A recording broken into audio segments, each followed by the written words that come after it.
शांति 1971 की अव्यक्त मुरली की श्रृंखला में ये मुरली है 31/11/1971 31 ऑफ नवंबर 1971। इस मुरली का शीर्षक है अनुभव की विल पावर द्वारा माया की पावर का सामना। अनुभव की विल पावर द्वारा माया की पावर का सामना। आज बाप दादा बच्चों से कहते हैं, रूहानी ड्रिल जानते हो? जैसे शारीरिक ड्रिल के अभ्यासी 1 सेकंड में जैसे अपने शरीर को मोड़ना चाहते हैं मोड़ सकते हैं, ऐसे ही रूहानी ड्रिल करने के अभ्यासी 1 सेकंड में बुद्धि को जहाँ चाहो जब चाहो उसी स्टेज पर उसी परसेंटेज से स्थित कर सकते हो। ऐसे एवरेडी रूहानी मिलिट्री बने हो। अभी ऑर्डर हो अपने संपूर्ण निराकारी निरहंकारी निर्विकारी स्टेज पर स्थित हो जाओ, तो क्या स्थित हो सकते हो? बाबा पूछते हैं, अभी अगर ऑर्डर करें कि अपने संपूर्ण निराकारी निरहंकारी निर्विकारी स्टेज में स्थित हो जाओ, तो क्या हो सकते हो? बस साकार शरीर साकारी सृष्टि और विकारी संकल्प ना चाहते हुए भी अपनी तरफ आकर्षित करेंगे। इस देह के आकर्षण से परे 1 सेकंड में हो सकते हो? बाबा क्वेश्चन पूछ रहे हैं बच्चों से, इस देह के आकर्षण से 1 सेकंड में परे हो सकते हो? हार और जीत का आधार 1 सेकंड होता है, तो 1 सेकंड की बाजी जीत सकते हो? ऐसे विजयी अपने आप को समझते हो? ऐसे सर्व शक्तियों के संपत्तिवान अपने को समझते हो, या अभी तक संपूर्ण संपत्तिवान बनना है? दाता के बच्चे सदा सर्व संपत्तिवान होते हैं, तो ऐसे अपने को समझते हो? अभी तक 63 जन्मों के भक्तपन व भिखारीपन के संस्कार कब इमर्ज होते हैं? बाप की मदद चाहिए, आशीर्वाद चाहिए, सहयोग चाहिए, शक्ति चाहिए तो नहीं है। बाबा पूछते हैं, अभी भिखारीपन के संस्कार 63 जन्मों से मांगते आए हो, ये अभी तक इमर्ज होते हैं कि मदद चाहिए, आशीर्वाद चाहिए, सहयोग चाहिए?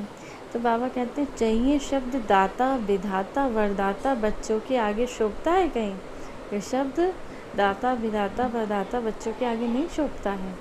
अभी तो विधाता और वरदाता बनकर विश्व की हर आत्मा को कुछ ना कुछ दान व वरदान देना है, ना कि ये चाहिए वह चाहिए का संकल्प अभी तक करना है। दाता के बच्चे सर्व शक्तियों के संपन्न होते हैं। यही संपन्न स्थिति संपूर्ण स्थिति को समीप लाती है। अपने को विश्व के अंदर सर्व आत्माओं से न्यारे और बाप के प्यारे विशेष आत्माएं समझते हो, तो साधारण आत्माएं विशेष आत्माओं में अंतर क्या होता है, इस अंतर को जानते हो? इस अंतर को जानते हो? साधारण आत्माएं और विशेष आत्माओं में अंतर क्या होता है, इस अंतर को जानते हो? बाबा कहते हैं, विशेष आत्माओं की विशेषता यही प्रत्यक्ष रूप में दिखाई देनी चाहिए, जो सदा अपने को सर्व शक्तियों से संपन्न अनुभव करे। जो गायन है अप्राप्त नहीं कोई वस्तु, वह इस समय जब सर्व शक्तियों से अपने को संपन्न करेंगे, तभी भविष्य में माना कब? सतयुग में सदा सर्व गुणों से संपन्न सर्व पदार्थों से संपन्न संपूर्ण स्टेज को पा सकेंगे। बाबा कहते हैं, जब इस समय अपने आप को सर्व शक्तियों से संपन्न करेंगे, तभी भविष्य में माना सतयुग में सर्व गुणों से सर्व पदार्थों से संपूर्ण स्टेज को पा सकेंगे।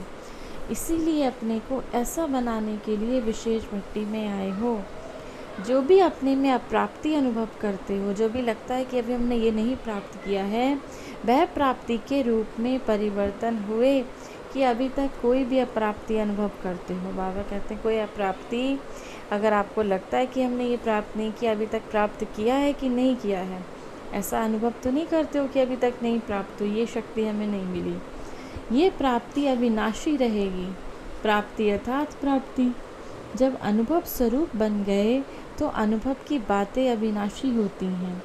सुनी हुई बातें वायुमंडल के प्रभाव के आधार पर, प्राप्त हुई बातें व कोई श्रेष्ठ आत्माओं के सुनने के आधार पर, उस प्रभाव के अंदर प्राप्त हुई बातें अल्पकाल की हो सकती हैं, लेकिन अपने अनुभव की बातें सदा काल की अविनाशी होती हैं। तो सुनने वाले बने हो व अनुभवी मूर्त बने हो कि अभी फिर से सुनी हुई बातों को मनन करने के बाद अनुभवी बनेंगे। मिले हुए खजाने को अपने अनुभव में लाया है या वहाँ जाकर फिर लाएंगे। बाबा कहते हैं, लेकिन अपने अनुभव की बातें सदा काल की अविनाशी होती हैं। तो सुनने वाले हो व अनुभवी मूर्त बने हो कि अभी फिर से सुनी हुई बातों को मनन करने के बाद अनुभवी बनेंगे। मिले हुए खजाने को अपने अनुभव में लाया है या फिर जाकर फिर लाएंगे। बाबा से जो प्राप्त शक्तियों का खजाना मिला है, बाबा कहते हैं उसे अनुभव में लाया है या फिर जाकर लाएंगे। सभी से पावरफुल स्टेज है अपना अनुभव, क्योंकि अनुभवी आत्माएं विल पावर में होती हैं। बाबा ने कहा सबसे पावरफुल स्टेज कौन सी है? अनुभव, माना एक्सपीरियंस्ड आत्माएं जो होती हैं। तो जो एक्सपीरियंस्ड होती हैं, अनुभवी आत्माएं होती हैं, उनमें विल पावर होती है, बहुत शक्ति होती है अच्छी उनकी। अनुभव की विल पावर से माया की कोई भी पावर माया के किसी भी पावर का सामना कर सकेंगे। जिसमें विल पावर होती है वह सहज ही सर्व बातों का, सर्व समस्याओं का सामना भी कर सकते हैं और सर्व आत्माओं को सदा संतुष्ट भी कर सकते हैं। तो सामना करने की शक्ति से सर्व को संतुष्ट करने की शक्ति अपने अनुभव के विल पावर से सहज प्राप्त हो जाती है। तो दोनों शक्तियों को अपने अंदर अनुभव कर रहे हो। अगर दोनों शक्तियाँ आ गई फिर विजयी बनेंगे। सामना करने की शक्ति और संतुष्ट करने की शक्ति अपने अनुभव के विल पावर से प्राप्त होती है, सामना करने की और संतुष्ट करने की। तो बाबा कहते हैं अगर दोनों शक्तियाँ आ गई, सामना करने की और संतुष्ट करने की, तो फिर विजयी बनेंगे। ऐसे विजयी बने हो? बाबा पूछते हैं ऐसे विजयी बने हो? विजयी अर्थात स्वप्न में भी संकल्प रूप में हार ना हो। जब स्वप्न में हार नहीं होगी तो प्रैक्टिकल जीवन में तो होगी नहीं ना। ऐसे हर संकल्प, हर बोल, हर कर्म विजयी हो, अर्थात हार का नाम निशान नहीं हो। ऐसे संपूर्ण निशानी को एक सेकंड में अपना निशाना बना सकते हो। जैसे जिस्मानी मिलिट्री वाले एक सेकंड में अगर निशाना नहीं बना सकते तो हार खा लेते, निशाना ठीक होता तो विजयी बन जाते हैं। ऐसे अपनी बुद्धि को इस निशाने पर एक सेकंड में ठीक टिका सकते हो। ऐसे एवर रेडी बनो कि मेहनत करने के बाद निशाने पर स्थित हो सकते हो। ऐसे प्रयत्न करते करते विजय का सेकंड तो बीत जाएगा, फिर विजय माला के मणके कैसे बन सकेंगे। बाबा ने कहा ऐसे एवर रेडी बने हो कि मेहनत करने के बाद निशाने पर स्थित हो सकते हो। ऐसे प्रयत्न करोगे तो ऐसे प्रयत्न करते तो विजय का सेकंड तो बीत जाएगा, फिर विजय माला के मणके में कैसे आओगे। इसीलिए जैसे निरंतर याद में रहना है वैसे निरंतर विजयी बनो। ऐसे चेकिंग करो आज सारा दिन, संकल्प, वचन, कर्म, संबंध, संपर्क, स्नेह, सहयोग और सेवा में विजयी कहाँ तक बने। किस किस चीज़ में विजयी बाबा बताते हैं? सारा दिन संकल्प पर विजयी, वचन पे विजयी, कर्म में विजयी, संबंध संपर्क में विजयी, स्नेह, सहयोग और सेवा में कहाँ तक विजयी बने। अगर बहुत समय से सदा के विजयी, हर कदम के विजयी, हर संकल्प के विजयी रहेंगे तभी विजय माला में समीप के मणके बन सकेंगे। इतनी सर्विस के बाद भी 108 ही विजयी क्यों बने, कैसे बने? इस पुरुषार्थ से ऐसे श्रेष्ठ बने। तो बहुत समय से सदा के विजयी जब बनेंगे तभी बहुत समय के यादगार बना सकेंगे। इसीलिए अब क्या करेंगे? भट्टी का परिवर्तन यही करना है, जो बहुत समय से सदा के विजयी बन जाएं। ऐसे अनुभव अनेक आत्माएं आप लोग द्वारा करके जाएं। ये मधुवन अव्यक्त वतन से अव्यक्त स्थिति में स्थित रहने वाले अव्यक्त फरिश्ते व्यक्त देश में विश्व कल्याण के निमित्त आए हुए हैं। ये मधुवन में अव्यक्त वतन से अव्यक्त स्थिति में स्थित रहने वाले अव्यक्त फरिश्ते व्यक्त देश में विश्व कल्याण के निमित्त आए हैं। आपके प्रवृत्ति वाले आप आत्माओं में ऐसा परिवर्तन अनुभव करें, इसको कहा जाता है भट्टी का परिवर्तन। इसको कहा जाता है भट्टी का परिवर्तन। जो भी आपके प्रवृत्ति वाले हैं वो आत्माएं आपको ऐसे परिवर्तन आपके अंदर महसूस करें। नैन रूहानियत का अनुभव कराएं, चलन बाप के चरित्र का साक्षात्कार कराएं, मस्तक मणि का साक्षात कराएं। ये अव्यक्त सूरत दिव्य अलौकिक स्थिति का प्रत्यक्ष रूप दिखाए। आपकी अलौकिक वृत्ति कोई भी तमोगुणी वृत्ति वाले को अपनी सतोगुणी वृत्ति की स्मृति दिलाए। जो आपकी अलौकिक बुद्धि हो, तो किसी की कितनी भी तमोगुणी बुद्धि हो, वो दूसरे उस आत्मा को सतोगुणी वृत्ति की, सतोगुणी बुद्धि की स्मृति दिलाए। इसको कहा जाता है परिवर्तन, व इसको ही सर्विसेबल कहा जाता है। जो हर कदम में सर्विस पर रहते हैं, ऐसे सर्विसेबल बने हो। ऐसे नहीं कि 4 घंटा सर्विस करनी है, सदा के विजयी बनना है।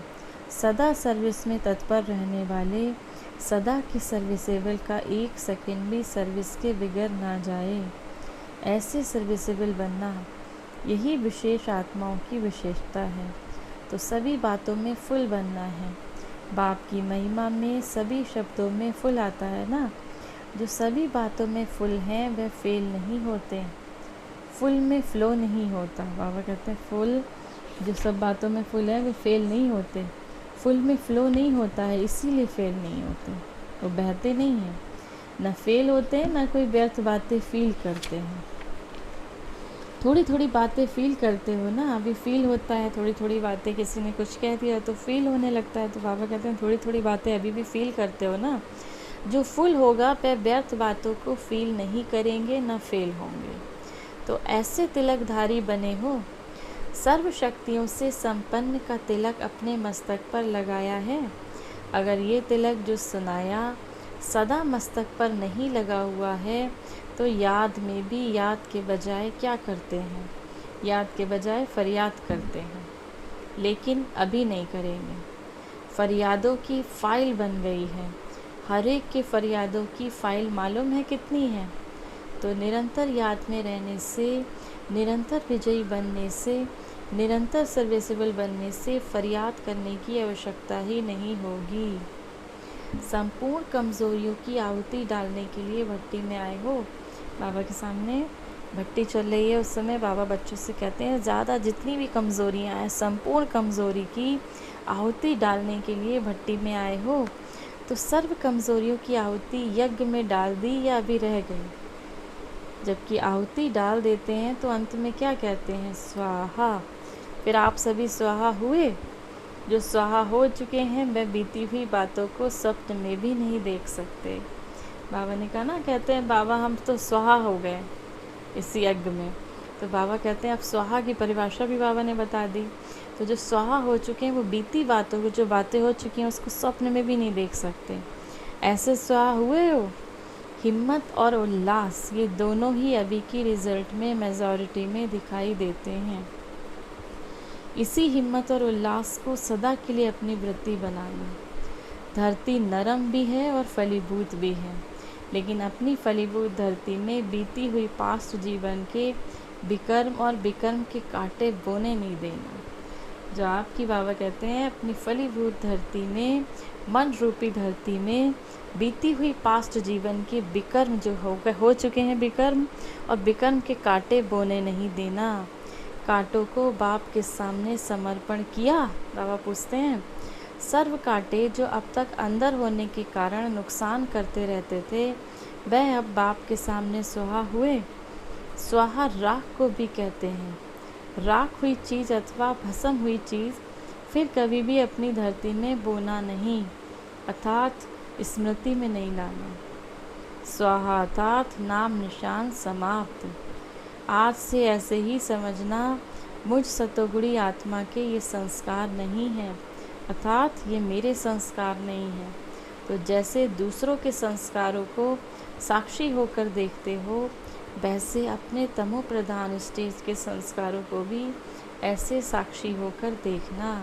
जो आपके तमो प्रधान के संस्कार पहले थे, काम, क्रोध, मोह, लोभ, अहंकार, तो बाबा कहते हैं जो आपके पहले के संस्कार थे इसको साक्षी भाव से देखना, साक्षी होकर देखना, ऐसे समाप्त कर देना, ऐसे स्वाहा कर देना।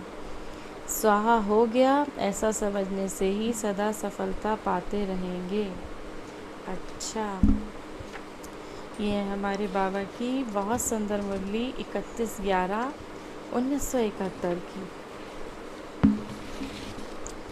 जिसमें बाबा ने आज बहुत अच्छी बात बार बार ध्यान खिंचवा रहे हैं बच्चों का।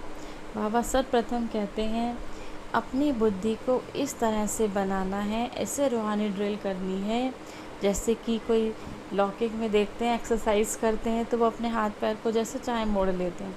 ऐसे ही अपनी बुद्धि को जब ऑर्डर हो कि संपूर्ण निराकारी, निरहंकारी, निर्विकारी बनना है तो अपने आप को उस स्टेज में स्थित कर सको। ऐसे अपनी बुद्धि को स्थित करना है। तो ये सब कैसे होगा? जब बहुत काल का अभ्यास होगा। जितना जितना अभ्यास करेंगे। फिर बाबा कहते हैं अब ये बिकारीपन के संस्कारों को ख़त्म करना है 63 जन्म के। बार बार बाबा ये चाहिए, बाबा ऐसा चाहिए, बाबा वैसा चाहिए। तो बाबा ने कहा आप कौन हैं? हम सब बच्चे कौन हैं? विधाता, वरदाता, दाता के बच्चे हैं। तो हम चाहिए चाहिए नहीं कह सकते। बाबा ने कहा ये दातापन के संस्कार इमर्ज करना, ना कि भिखारीपन के संस्कार इमर्ज करना है। दूसरा बाबा ने कहा था जितना जितना आप अनुभवी मूर्त बनते हो, माना अनुभव होता है, बहुत काल का अनुभव चाहिए, उतना उतना माया से सामना करने की विल पावर आपके अंदर आती रहती है। क्योंकि जो अनुभवी आत्माएं होती हैं, जितना जितना जो दादी हैं हमारी, कितना अनुभव था, कितने सालों का अनुभव था। तो जितना जितना आप अनुभव होते हो, जितना जितना एक्सपीरियंस करते हो, योग करते हो, योग में जितना जितना अनुभव होता है उतना आपको माया से सामना करने की विल पावर मिलती है। तो अपने आप को बाबा ने कहा अनुभव करना, अनुभव स्वरूप बनाना है, विजयी स्वरूप बनाना है, हर बात में विजयी बनाना है, कर्म में, वचन में, संकल्प में, दूसरी आत्माओं को संतुष्ट करने में, सेवा में, हर चीज़ में विजयी बनना है। फिर बाबा ने कहा अपनी सारी कमज़ोरियों को यज्ञ में स्वाहा कर देना। जैसे स्वाहा कहते थे ना, स्वाहा करना है, तो बाबा ने कहा स्वाहा कर देना है। स्वाहा की हुई बातों को एक बार स्वप्न में भी नहीं देखना, जो चीज़ स्वाहा हो गई उसको फिर से नहीं देखना है। तो ये है हमारे बाबा की बहुत सुंदर मुरली। आप सभी बाबा के बच्चों को बाबा की तरफ से याद प्यार और नमस्ते। हमारे मीठे मीठे प्यारे प्यारे बाप दादा को हम सभी बच्चों की तरफ से याद प्यार और नमस्ते। ओम शांति, ओम शांति, ओम शांति।